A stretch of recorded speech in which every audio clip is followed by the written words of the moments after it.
The New Babylon, Chapter 18. Kevin and Sarah were exhausted from their walk back from Liberty Island and were sound asleep when the radio on Kevin's nightstand crackled to life. Sec 1 from main gate, copy? Kevin groaned as he rolled over, putting his back to the radio. Sec 1 from main gate, copy? Chief, please respond. The caller beckoned. It was John Allen, who was stationed down at the entrance to the block at the main gate. Kevin needed another couple hours of sleep, but he knew John wouldn't bother him if it was at all avoidable. He rolled back over, sighed, and grabbed the handheld Baofeng UV-8R from its charging cradle. This is Sec 1. Go ahead, John. John responded, Sorry to bother you, Chief, but I think you better get down here. We got a visitor. He's claiming to be May Carver's son. Kevin looked over at Sarah, who had sat up and was rubbing her eyes. Ever heard Miss Maylene mention a son? No, I don't think so, Sarah answered. Kevin leaned over, gave her a kiss on the cheek as he rolled his feet onto the floor and started to stand up. Go back to sleep, sweetie. I gotta go to work. She rubbed her eyes some more and said, I'd better get over to the infirmary and check in. Make sure nothing major happened when we were gone. If you have time, I'll make you some coffee. Kevin slipped on his BDU trousers, put his holstered Glock inside his waistband. No thanks, hon. I'll get a cup down at the gate. I'm sure John has a cup brewing for me. He wouldn't call me down this early to an empty mug. She smiled and followed him out of bed. Kevin slung his AR over his shoulder and let it hang behind him. He picked up the radio and walked out the door. I'm on my way, John. Have the runner go up and get Miss Maylene to come down to the gate for an ID. Roger that, Chief, came the reply. When Kevin arrived at the barricade on Jamaica Avenue at the corner of 80th Street that served as the main gate to the fortified neighborhood, he saw the man sitting on his rucksack. He looked to be late 50s to mid 60s. He was lean and had short cropped hair. Kevin recognized the ruck as Marine Corps issue ILBE. He definitely had the look of military, or former military. John Allen greeted Kevin and handed him a cup of hot coffee. Runner called back down.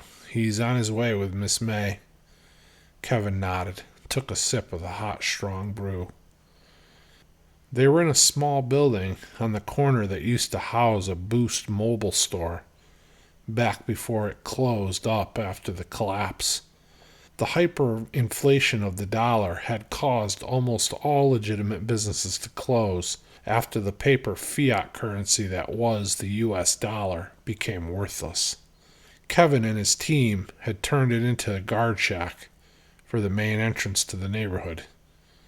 Inside was a desk, a radio charging station, a few lockers brought down from the neighborhood school, and a small wood stove. Against the front wall, blocking much of the large storefront window, leaving just a small observation port clear, were dozens of broken up old wooden chairs, also hauled down from Forest Hills PS 97 to be used to feed the wood stove. One of the men on the security team came in through the rear door with Miss Maylene Carver. Kevin greeted her warmly and offered her a cup of hot coffee. She declined. Kevin told her that a man claiming to be her son was out front at the barricade. He said to her, It seemed a little odd, Miss May. In all the time I've known you, I don't recall you ever mentioning that you even had a son. So naturally, when he showed up here with no prior notice, it caused some concern for us.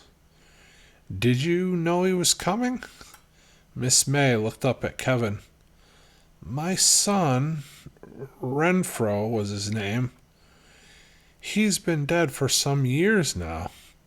He joined the Marine Corps right out of high school and served his country proudly in several conflicts around the globe. He was a career man. After 8 years in the Marines, he left to join the Army. Said the opportunity for advancement was better. Ended up as a captain with the Green Berets. He was killed in Bosnia in 1994. We had a memorial service for him and everything. Got a flag on my mantle at home, next to his picture from when he graduated from Paris Island.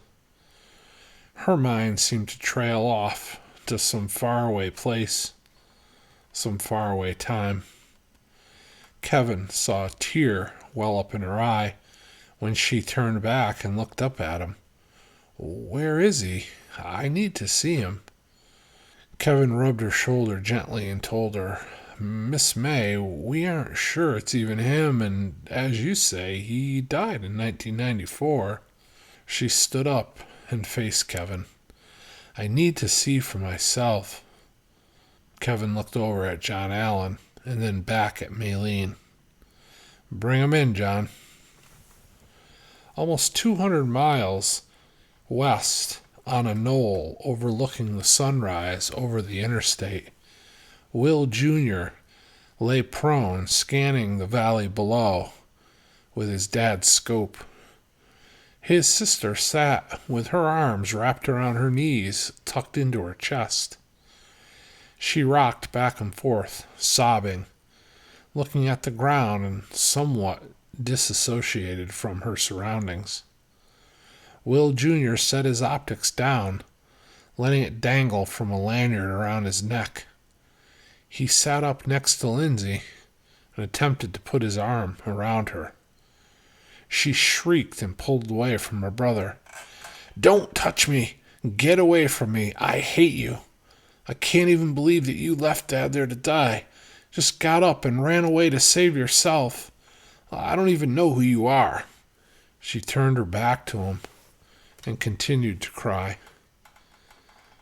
Will Jr. sat quietly. He just let Lindsay be. He let her feel what she was feeling, without trying to explain or dismiss it. Truth be told, he felt the same things himself. The grief, the guilt, the intense sorrow of their loss. Above all those emotions was the immense guilt. In his mind, in his heart, he knew he had done the right thing, leaving his dad. His dad had passed on many things to Will Jr. He taught him valuable skills needed to survive.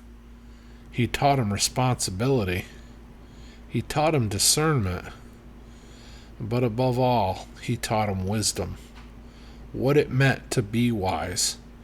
To not only possess knowledge, but to know how and when to use that knowledge in practical application for each situation. He knew leaving Will was the right thing to do. Saving himself and his sister was what his dad would have wanted, what he devoted his entire life to secure. The safety of his kids. Will Jr. also knew that, in time, Lindsay would see that also. That she would understand it was right, and that there really was no other choice for them in that situation at that time. In the meantime, he would just let her be. He would let her process what had happened, however she needed to. And if that meant that she needed to hate him, then he could live with that. After all was said and done, they were alive, and that's what mattered. In Arby's cabin, 30 miles to the east of the kids' position, the team was finishing up with breakfast. Bart announced prior to eating that there would be a meeting following the meal, and everyone knew what was on his mind. Pete and Johnny were out at the OPLP doing Overwatch. Bryce, Bear, Bart, and Katie, as well as Arby and his wife, all sat around the large table. Bart spoke out first. "Okay, y'all know what this meeting's about," Bear interrupted. "I just want to say that I think we need to wait. I want to stay as long as it takes till they get here, or till we know—" She paused. "Till we know that they aren't coming." Bryce put his hand on his wife's shoulder. She pulled away and grimaced at him. He said, "Hun, we all feel the same way. But it's been several weeks, and at some point we—" She interrupted again. "At some point what? We abandon them and walk away? And when they get here, they could be in distress. They could be hurt or sick. They could be dehydrated or starving. They're going to need us. They—" Okay, hold on," Bart said loudly. "Patricia, I hear your concerns." She looked up at him intensely. She knew that when either him or her husband used her given name, it was not to be taken lightly. "We all have the same concerns as you do. If they get here after we leave, there will be supplies, food and water stashed for them. And as Bryce pointed out, we've waited several weeks already. We waited longer than Will's plan called for us to wait. He doesn't even logically have any expectation that we'll still be here. Because of that, he may have altered his plan to not even come here. From here, we're supposed to go to the city to try to find Kevin. Maybe Will and the kids altered their plan and headed there when they missed the cutoff date to meet us. We just don't know. We can't continue to just fly blindly and speculate. We have these planned protocols in place for a reason. We have to stick to them as closely as we can." Bear looked down at the table. Bryce reached over and put his arm around her shoulder. She laid her head down to rest on his shoulder. Arby spoke up. "We will be here if they show up, whenever they show up. We got a radio message from our neighbor back in Harrisburg. Our house and several others on the block were looted and burnt to the ground. We aren't going anywhere. This is our permanent home now, going forward. So, if or when they show up, we'll be here to give any assistance needed." Bart slid his glasses off and set them on the table. He let out a deep sigh and sat back in his chair. Katie rubbed his shoulder with her right hand and asked, "How overdue are they?" Bryce answered, 8 days.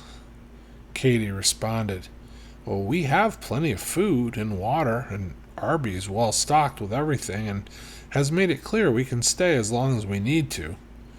She looked over at Arby and his wife. They both nodded in unison, and Arby spoke up. "Absolutely. Stay as long as necessary. That goes without saying." He made eye contact with each one of his friends to make sure they knew he was sincere. What could it hurt to give a little more time? Worst case scenario, they get to the city ahead of us, Katie announced. She looked at Bart and then at Bryce. They looked at each other. Bryce shrugged his shoulders as if to convey his acceptance. Bart leaned forward onto his elbows and thought silently for a moment. "Okay, a few more days. But no matter who is or is not here, we pull out next Thursday morning at 0600. That gives them 5 more days to get here." He looked at Bryce and at Arby. Both men nodded in turn to signify agreement. Bart pushed his chair back to get up. "Done deal. Meeting adjourned."